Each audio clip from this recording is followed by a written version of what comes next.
అందరికీ జై హింద్, జై భారత్. అభిజిత్ డీప్కేకి మరికొద్ది రోజుల్లో చెరిగిపోనుంది. అతనికి చెక్ చేయడం కన్ఫర్మ్. అటు ఢిల్లీ పోలీసులు కావచ్చు, లేకపోతే ఎన్ఐఏ కావచ్చు, మొత్తానికైతే ఆయన ఈజీగా దొరికేస్తాడు. ఎక్కడ ఎలా రూటింగ్తో మొత్తానికి ఈ గ్యాంగ్ లీడర్ ఎవడు, వెనకుండి నడిపిస్తున్నాడు ఎవడు, అంతా కథాకమం ఇష్యూ బయటకు వచ్చేస్తుంది. ఈ కేజ్రీవాల్ అని కాదు ఇతను వెనకున్నది, ఇంకా చాలామంది ఉండొచ్చు. మోస్ట్లీ విదేశీ శక్తులు ఉండొచ్చు అనేది అనుమానం. అయితే మొన్నటి వరకు ఈ జంతర్ మంతర్ వద్ద ఉన్నటువంటి నిరసనల్లో నిహంగ్ సిక్కులు కనబడ్డారు, కత్తులు కటార్లు పట్టుకొని. అసలు వాళ్ళకి విద్యార్థులకు సంబంధం ఏముందో తెలియదు. అయితే వీళ్లను ఈ అభిజిత్ డీపీకే బృందము అవమానపరిచిందట. దాంతో అదే నిహంగ్ సిక్కులు ఇప్పుడు వార్నింగ్ ఇస్తూ ఉన్నారు. ఒకసారి చూడండి. 12 बजे तक का टाइम है, वो यहाँ पे आके माफी मांगे 5 सिंगों के आगे. हम असी स्टेज से चढ़ जाना है, उन्होंने सीधा बोल दिया तू आते आजा इधर, या तो असी सीधा उधर सौदा लावांगे सीधा जाके. आप लोग कब से आए हुए हैं पाजी? और ये जो आपने बताया कि दीपके ने कुछ कहा है आप लोगों के बारे में कि आप लोग क्यों आए, ये कब हुआ? पता पूरा ये कल हुआ था. हमारे सिंह के साथ में उसका बाणा भी फाड़ा है. जो ये देखो, ये जो इनकी वर्दी है ना, ये सरकारों की वर्दी है. ये जो बाणा है ना, ये महाराज का बाणा है. ये किसने फाड़ा? ये मतलब मान लो ये जो बाणा है ना, ये उसने फाड़ा था अभिजीत ने. एक सिंह का हमारे फाड़ा था, फाड़ दिया था. ये गलत है. उसको हम बोलना चाहते तो यहाँ पे आके माफी मांग 5 सिंगों के आगे जो उसने करा है. कल 11 बजे तक 11 बजे तक का टाइम है, वो यहाँ पे आके माफी मांगे 5 सिंगों के आगे. हम असी स्टेज से चढ़ जाना है, उन्होंने सीधा बोल दिया तू आते आजा इधर, या तो असी सीधा उधर सौदा लावांगे सीधा जाके. जो हमारी बहन है ना, जो हमारी बहनें हैं, उनको कैसे मारा गया था, हम उनके लिए आए हैं. సో నిహంగ్ సిక్కులు ఏమంటున్నారంటే, ఈ అభిజిత్ డీప్కే వాళ్ళు మమ్మల్ని అవమానించారు దారుణంగా, మమ్మల్ని ఒక రకంగా నెట్టివేసినట్లుగా చేశారు, ఎందుకు వచ్చాము అన్నట్లుగా, మీరెందుకు వచ్చారు అన్నట్లుగా అవమానించారు. సో ఇదిగో ఈ పలానా టైం పెడుతున్నాము, ఆ టైం లోపల వచ్చి వాడు క్షమాపణలు చెప్పాలి, లేకపోతే మేము ఏం చేయాలో అది చేస్తామని వార్నింగ్లు ఇస్తూ ఉన్నారు. సో అభిజిత్ డీప్కే చుట్టూ ఉన్నటువంటి వాళ్ళందరూ కూడా జస్ట్ వెయిట్ చేయండి, వ్యతిరేకించే రోజు వస్తుంది. మొన్నటికి మొన్న ఒక తల్లి ఈ దుర్మార్గుడు అభిజిత్ డీపీకే మీద ఇంకు చల్లింది, మీకు గుర్తుండే ఉంటుంది. ఆవిడ్ని డొక్కలో తన్నారు, మొహం మీద కొట్టారు, చితక్ కొట్టేశారు ఆవిడ్ని.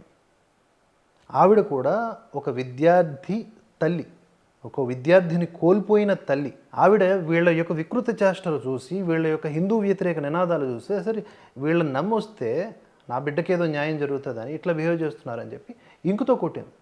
అది నిరసనే కదా. మరి వీళ్ళు చేస్తుందే నిరసన ఏంటి? వీళ్ళ మీద కూడా నిరసన ఉంటుంది కదా. ఆవిడ్ని దారుణంగా కొట్టారు. ఆవిడ ఏడుస్తున్న విజువల్స్ అవన్నీ కూడా ఇగ్నోర్ చేస్తూ ఈ దుర్మార్గుడి, ఈ బొకడాగాడు ఎవడైతే అభిజిత్ డీపీకే గాడు ఉన్నాడో, వీడి మీద పడిన ఇంకు, దాన్ని ఒక ఏఐ జనరేషన్ ఫోటోలో తీసుకొచ్చి, ఈ గంజాయి మొక్క ఒకటి ఉంటుంది, రెడీగా ఉంటుంది అనమాట. ప్రతి విలన్ని హీరో చేస్తూ ఉంటుంది, ప్రతి రావణాసురుణ్ణి హైలైట్ చేస్తూ ఉంటుంది అనమాట. వీడిని చూపించింది. కానీ ఇంకు చల్లి నిరసన వ్యక్తం చేసినటువంటి ఆ తల్లి మీద జరిపినటువంటి దాడి, ఆవిడొక ఆడదే కదా. ఈ ఆడది గ్రహించదా? ఎంత దుర్మార్గంగా ఉంటారో చూడండి వీళ్ళు. ప్రొఫెసర్ నాగేశ్వరరావు ఎలాగైనా ఇప్పుడు నేను కూర్చుని ఎట్లా నెల మాట్లాడేస్తూ ఉంటాడు కదా. మరి ఎప్పుడు మాట్లాడా ఈ అంశం గురించి? ఆ పాకీరాజుని పెట్టుకొని ఏదో ఎంజాయ్మెంట్స్తో కూడుకున్న సొల్లు కబుర్లు మాట్లాడుతూ ఉన్నారు కదా ఈ ప్రొఫెసర్ నాగేశ్వరరావు, అదే కమ్యూనిస్టు నాగేశ్వరరావు. ఎప్పుడైనా మాట్లాడారా? మనం టచ్ చేసినటువంటి అంశాలని వాళ్ళు స్పృశించారా? నేను వీళ్ళకి ఛాలెంజ్ చేస్తూ ఉన్నా. మన భారతవర్షాన్ని తీసుకోండి, మనం మోదీని ప్రశ్నించాం, మోదీ మరో మన్మోహన్ సింగ్ లాగా అయిపోతూ ఉన్నారు, ఈ విషయంలో ఆయన మౌనాన్ని వీడాలి, మన్ కీ బాత్లో విద్యార్థుల బాత్ కూడా చేర్చాలి అని మనం డైరెక్ట్గా వీడియో పెట్టాం. ధర్మేంద్ర ప్రధాన్ అవసరమైతే రాజీనామా చేసేయాలి, ఆయన కూడా నోరు విప్పాలి, ఒక ప్రెస్ మీట్ పెట్టాలి, అసలు ఏం జరుగుతుంది, ఏం చేస్తున్నారు, ఈ పేపర్ లీకేజీలు ఎందుకు జరుగుతున్నాయి, ఎన్ని జరిగాయి, ఎంతమంది మీద చర్యలు తీసుకున్నారు, ఒక పారదర్శకత, ఒక జవాబుదారీతనం కావాలని మనం వీడియోలు చేసాం. అంటే మనం నిజమైన ప్రొటెస్టు, నిజమైన ప్రశ్నలు సంధిస్తూనే ఈ ప్రొటెస్ట్లను మిస్యూజ్ చేసుకుని దేశాన్ని అస్థిరపరచాలనుకునేటటువంటి కుట్రదారులను కూడా ఎండగడుతూ ఉన్నాం. చాలా బ్యాలెన్సింగ్గా ఉంది కదా వ్యవహారం. కానీ ఇక్కడ ప్రొఫెసర్ నాగేశ్వరరావు ఇట్లా ఒక మంచి మెత్తటి కుర్చీలో కూర్చొని ఏం చేస్తాడు? ఆయన ఏం చేస్తాడు చెప్పండి? అక్కడ ప్యాకేజీ తీసుకున్నందుకు ఒక పార్టీకి ఒకళ్ళతో పుచ్చుకున్నట్లు మాట్లాడతాడు, ఇక్కడ దేశ వ్యతిరేక శక్తులతో కూర్చొని ఇంటర్వ్యూలు చేస్తాడు. ఆ ప్రకాష్ రాజ్ ఎవడసలు ఎందుకు వాడు వీడు అంటున్నామంటే, వాడు ఆ ప్రకాష్ రాజు గారు ఆ దుర్మార్గంగా దూషణలు చేసేటటువంటి రావణాసురులను ఎంతోమందిని ఎంకరేజ్ చేశాడు కనుక మరి వాడికి వాడనే అనాలి. చాలా తెలివిగా అంటే మనం రోజు గుప్పు గుప్పును వదలటం వల్ల వచ్చేటటువంటి ఆ గొంతు, ఆ గీర గొంతు అది ఎందువల్ల వచ్చిందనుకున్నారు? గుప్పు గుప్పు మహిమ అది. అలా మాట్లాడేస్తే మీ మేధావులు అయిపోతారా? అసలు దేశానికి బార్డర్లు ఏంటండి? ఎవరన్నా ఈ దేశంలో ఉండొచ్చు, ఎవరన్నా పోవచ్చు. ఎవడురా నువ్వు చెప్పడానికి? అలాంటి ప్రకాష్ రాజు కూడా జంతర్ మంతర్ దగ్గరికి వెళ్ళిపోయి ఓవర్ నైట్ గడిపేస్తే అయిపోయిందా? ట్రక్ పైనేమో ప్రకాష్ రాజు, కిందేమో వెర్రిజనమా?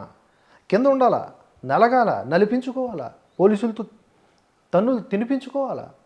అప్పుడు నిజమైన వీరుడు అని ఒప్పుకుంటాం. అవద్దు. వీళ్ళ మాటలు నమ్మి జనాలు పిచ్చోళ్ళు అయిపోవాలి.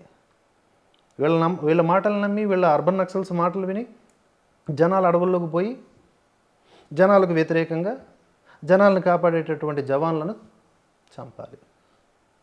అర్థం చేసుకోండి ఎలాంటి పరిస్థితులు ఉన్నాయో మన దేశంలో.